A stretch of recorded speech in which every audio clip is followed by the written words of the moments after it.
Bonjour à tous, bonjour à toutes. Place aux enjeux et aux risques pour 2021. Donc l'année 2021 sera avant tout une année de rebond de l'activité économique.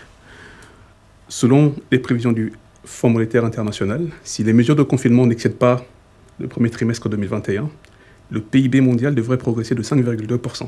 Cette progression est rendue possible par les nombreux plans de soutien public mis en place partout à travers la planète. En effet, à la fin du deuxième trimestre 2020, on estimait à 11 000 milliards de dollars le montant des mesures budgétaires annoncées pour faire face aux conséquences de la crise. Ceci correspond à un déficit de moins 13,9% du PIB mondial. C'est tout simplement du jamais vu en temps de paix. Depuis, de nouvelles stimulations budgétaires ont été annoncées en décembre 2020 et tout récemment par Joe Biden. Les banques centrales, elles aussi, n'ont pas lésiné sur les moyens. La Banque centrale européenne a accentué le biais ultra accommodant de sa politique monétaire en s'engageant sur de nouveaux programmes d'achat d'actifs. Aux États-Unis, la Réserve fédérale a été plus radicale encore. Elle a fait savoir qu'elle interviendrait sans limite de temps et de montant pour restaurer un fonctionnement apaisé sur les marchés. Cette forte croissance mondiale passera nécessairement par l'augmentation de l'immunité collective. Il y a deux manières d'augmenter une immunité collective. Soit on soigne mieux les malades, soit on vaccine beaucoup plus la population. À cet effet, l'Union européenne a commandé 1,4 milliard de doses, de quoi vacciner à peu près 3 fois la population européenne. Même si la Covid va rester une menace à court terme, l'optimisme a énormément augmenté. Cela laisse entrevoir un prochain retour à la normale, ce qui améliore considérablement les perspectives économiques.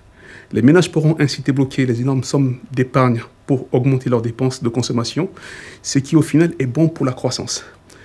Il faut cependant être vigilant. Atteindre l'immunité collective pour un pays ne signifie pas la fin des problèmes dans ce pays.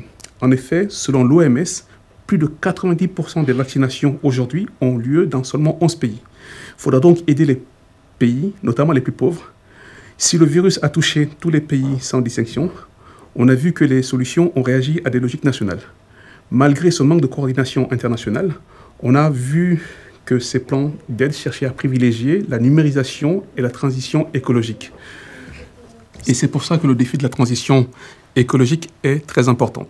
En effet, la crise sanitaire nous a rappelé à quel point nous étions vulnérables et ces séquelles profondes ont amené à une prise de conscience qui est favorable aux politiques environnementales. Cet immense défi nécessitera d'aller au-delà des habituels mécanismes de correction des défaillances de marché avec l'augmentation du prix du carbone. Cela demande de s'inscrire dans un modèle de croissance différent. Ainsi, aux États-Unis, Joe Biden propose un plan massif d'investissement dans le secteur des énergies propres. Ce plan de 2 000 milliards sur 4 ans vise la neutralité du pays d'ici 2050. Pour y arriver, les règles environnementales vont être durcies pour la construction, avec un bilan carbone neutre en 2030. La production d'électricité, en supprimant les combustibles fossiles d'ici 2035, et l'automobile avec la production uniquement de véhicules électriques d'ici 2035. Comme en Europe avec le plan de 750 milliards d'euros, cet argent servira aussi à construire les panneaux solaires, des éoliennes et des stations de recharge. Toutes ces prévisions partent de l'hypothèse d'une amélioration sanitaire. Or, de ce côté, il y a une incertitude sur la maîtrise de la pandémie. En effet, malgré l'arrivée de plusieurs vaccins très efficaces, la pandémie de la Covid pourrait être à nouveau le thème majeur de l'année. Surtout avec la multiplication des variantes plus contagieuses du virus, en provenance par exemple du Brésil, d'Angleterre et d'Afrique du Sud. Cela prendrait en étau la croissance entre les promesses d'une immunisation collective à moyen terme, avec la montée en puissance des campagnes de vaccination, et d'autre part, la menace d'une recrudescence à court terme des nouveaux cas de Covid. Dans ces conditions, le profil en V du rebond de la croissance du PIB dépendra de la mise en place et de la sévérité des mesures de restriction de mobilité. Le virus n'est pas la seule épée de Damoclès qui pèse sur l'activité mondiale. Il y a aussi le protectionnisme. En effet, le départ de Donald Trump de la Maison-Blanche ne signifie pas la fin des politiques protectionnistes. Il n'est pas certain que l'administration Biden efface les taxes punitives mises en place par l'administration précédente à l'encontre de la Chine. D'autant plus que, malgré la mise en place de ces taxes punitives, le déficit commercial américain n'a cessé d'augmenter. Il faudrait donc s'attendre à ce que les mesures protectionnistes persistent, voire même qu'elles se renforcent, notamment avec la mise en place de taxes carbone. Une étude d'une banque américaine a récemment montré que la mise en place d'une taxe de $40 au Royaume-Uni rendrait la production d'aluminium plus compétitive que celle de la Chine. À ces risques, il convient enfin d'ajouter la fin prochaine de la doctrine du quoi qu'il en coûte. Donc, la crainte de la fin des mesures de soutien.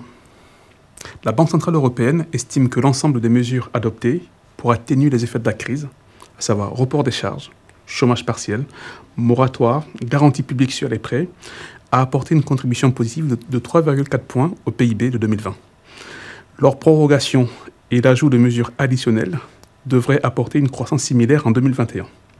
Cependant, la perspective de voir ces dispositifs s'arrêter progressivement à partir du deuxième semestre 2021 fait planer un risque de retrait précoce. Dans ces conditions, en dépit de l'appui des fonds européens, on peut craindre une montée des défaillances et du chômage au sein de la zone euro, ce qui va faire réapparaître le risque de fragmentation. Merci de votre attention. À vous les studios.